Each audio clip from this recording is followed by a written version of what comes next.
Most mysterious civilizations ever discovered that even scientists can't explain. Jungle is massive. Did you know the Amazon rainforest houses around 30% of all plant and animal species in the world? However, the history of one native species has eluded scientists for centuries: humans.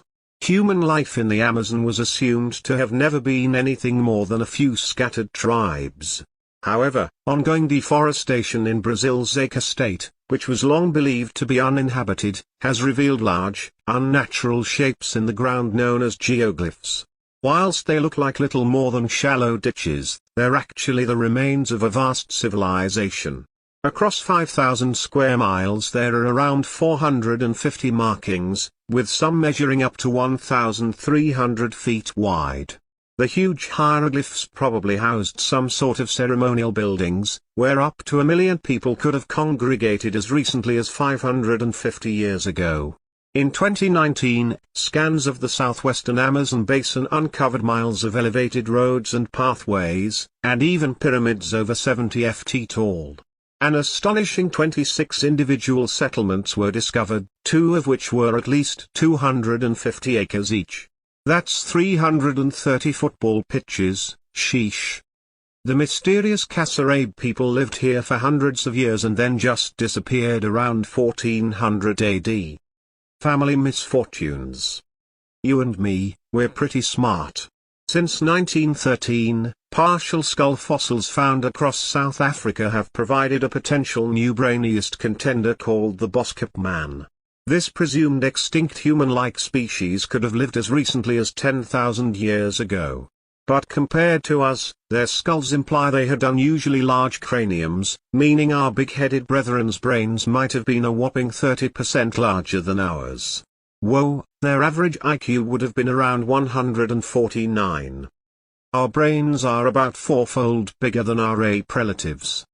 But most of this increase happens in a part of the brain called the prefrontal cortex, which is mainly responsible for our highest cognitive functions such as decision-making, working memory and self-awareness.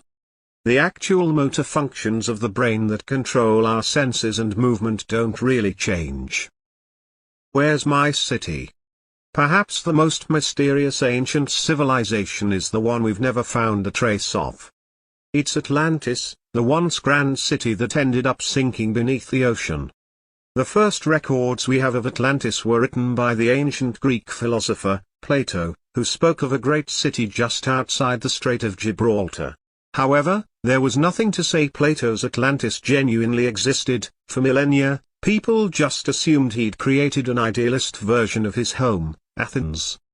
So why is it that some 12,000 years after allegedly disappearing, in 1882, U.S. Congressman Ignatius Donnelly published 13 reasons why he believed Atlantis was far more real than previously accounted for?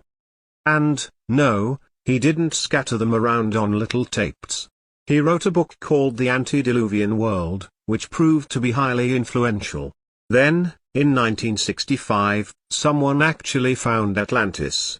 2 astronauts flying over the Sahara Desert had spotted the giant eye staring back at them and thought they'd stumbled across the most important archaeological find ever. Alas, there's nothing concrete linking it to Atlantis. It's believed the reshot structure was formed from volcanic activity around 100 million years ago. Trip down memory lane.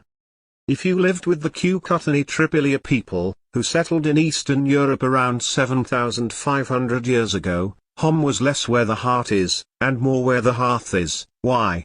Because they routinely torched their own villages. Archaeological evidence shows that every 60 to 80 years, they'd bash out the matches for a spot of accommodation incineration. And it happened way too regularly to be accidental. We don't know for sure, but one of the leading theories is that they were animists, people who believe objects have souls. So, they might have believed their houses were alive. And once it got to the end of a house's life, it was proper send-off time. Missing Mycenaeans.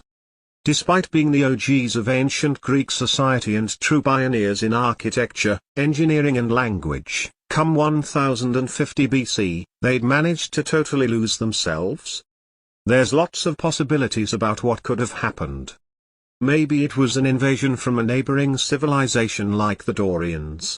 Maybe there was a disturbance closer to home which led to civil war. Or maybe there was a big natural disaster, like a volcano or a giant flood which wiped them all out. However unsatisfying it might be, we just don't know. The period following the Mycenaeans' disappearance was a total dead zone known as the Greek Dark Ages. It's like they vanished and took the next 300 years of history with them. Something in the water. In 1992, local farmers drained 5 unassuming ponds and discovered a giant network of 24 cavernous chambers hidden beneath them.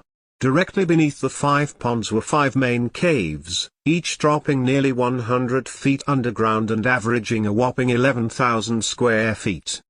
That's over 2 basketball courts apiece. And it turns out, there are 19 other cavernous chambers too, now known as the Long Caves. Most astonishingly though, all of them appeared to be exquisitely man-made. They're held up by pillars, the walls rise at a perfect 60-degree angle, and 23-inch wide bands have been chiseled into all of the surfaces. On top of this, the entrance holes all face south to southwest to draw the most sunlight. Whoever built these caves must have been highly sophisticated architects, but we have absolutely no idea who they were. Of clay pot were found half submerged in soil that dated back to the Western Han dynasty, an almighty 2,000 years ago.